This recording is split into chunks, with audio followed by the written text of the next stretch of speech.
Hello everyone, it's a pleasure to meet you all through Switch India organization. I am Dr. Jamuna Rani, Professor of Pathology, Tagore Medical College and Hospital, Chennai, Tamil Nadu. I am really happy to be connected with you all through Switch India organization. My hearty congratulations to the volunteers and organizers of this forum. Getting to the topic, hemophilia. Today is April 17, 2020, the 30th World Hemophilia Day. The theme for this year 2020 is Get Involved. It's a call by the World Federation of Hemophilia to involve everyone in the community to raise awareness about hemophilia and support hemophiliacs, thereby achieving their vision, treatment for all the hemophiliacs at the community and thereby at the global level. I am going to cover hemophilia under the following headings. What is hemophilia? What causes hemophilia? What are the clinical features of hemophilia?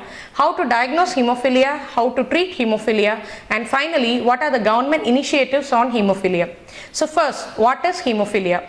Hemophilia, also known as royal disease. It is an inherited genetic disorder caused by X-linked recessive mutation. So the disease affects the male and homozygous females.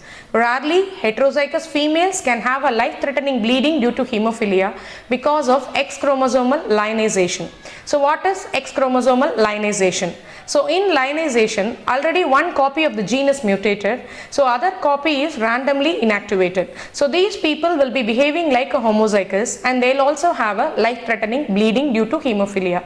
Also understand, around 30% of the hemophilia in the world is not inherited, it is due to sporadic random mutation. There are two types of hemophilia, hemophilia A and hemophilia B. Hemophilia A is due to the deficiency of clotting factor 8 and hemophilia B, also known as Christmas disease. It was named after the person who discovered it. It is due to the deficiency of factor 9. Both the factors 8 and 9 are involved in the intrinsic pathway of clotting. Hemophilia is further classified based on factor levels. Severe hemophilia with people having less than 1% of normal factor levels, moderate with 2 to 5% of factor levels and mild with people having 6 to 50% of factor levels. This particular categorization is really important because the disease severity correlates with the factor levels. Genetic analysis reveals n number of mutations in hemophilia including deletions, nonsense mutations, stop mutations, codons in messenger RNA are mutated, etc. In a severe form, this particular mutation is consistently there, that is, inversion in the X chromosome is the most common genetic aberration. There are cases where factor levels are normal by immunoassay. Yes, still the person can have a hemophilia. Here, the problem is not the quantitative defect, it is a qualitative defect in the protein that is being produced. Having seen the etiopathogenesis of hemophilia, now let's look into the clinical features of hemophilia. The most common clinical feature in a hemophilia will be a easy bleeding tendency. They can also have a massive hemorrhage after a trauma or a surgery. In children, hemophilia is usually diagnosed after a prolonged uncontrolled bleeding following a milk tooth shedding or a circumcision surgery or a tonsillectomy surgery. Usually, babies and toddlers who have bleeding in the muscle and joints will be very fussy and they will refuse to crawl and walk. This has to be investigated for hemophilia, especially if there is a family history of hemophilia. Spontaneous bleeding usually occur in the weight-bearing areas such as the joints, which will cause hemarthrosis. So here what happens, because of recurrent bleeding in the joint, so there is a cycle of repeated injury and bleeding, healing, injury, bleeding, healing, etc., causing a permanent joint deformity. So now let's see how to diagnose hemophilia. So diagnosis of hemophilia is based on a series of tests which includes screening tests and specific tests such as clotting factor assay.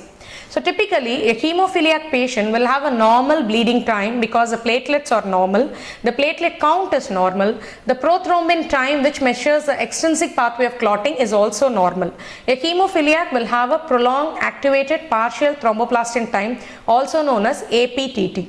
So a person with normal bleeding time, normal platelet count, normal prothrombin time with prolonged APTT, he has to be investigated for the next step. The next step would be mixing studies. So in a mixing study, what we have to do is we have to mix equal volume of the patient plasma and pooled donor plasma.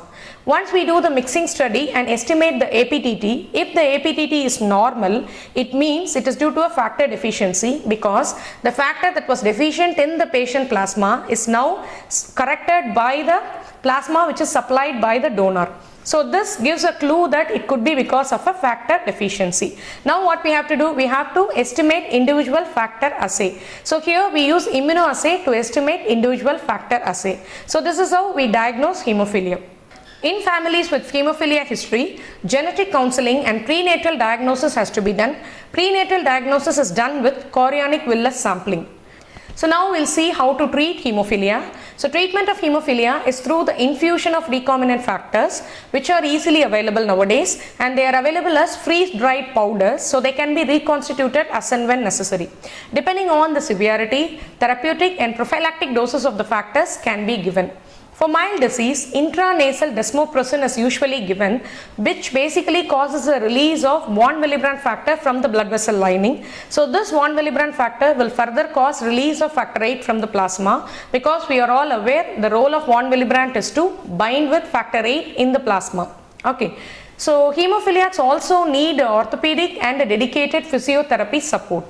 Now there are ongoing research in targeted gene therapy in hemophilia is available, and there are many promising results with the gene therapy. One such trial involves injecting factor VIII, which was deleted in the patient. So they are injecting factor VIII, which is mounted on a vector.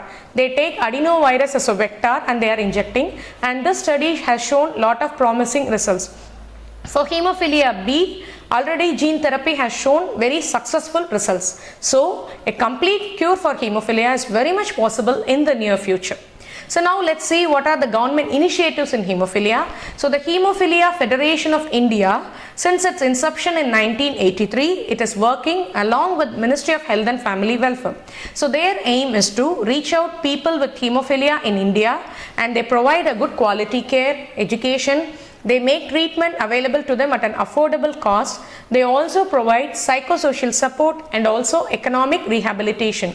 So to conclude, as a theme for this year goes, get involved with commitment and dedicated efforts. Definitely together we can support people with hemophilia, and we can provide a comprehensive health care, thereby giving them a quality of life, and what is very important is quality of life without any disability and pain. Thank you all.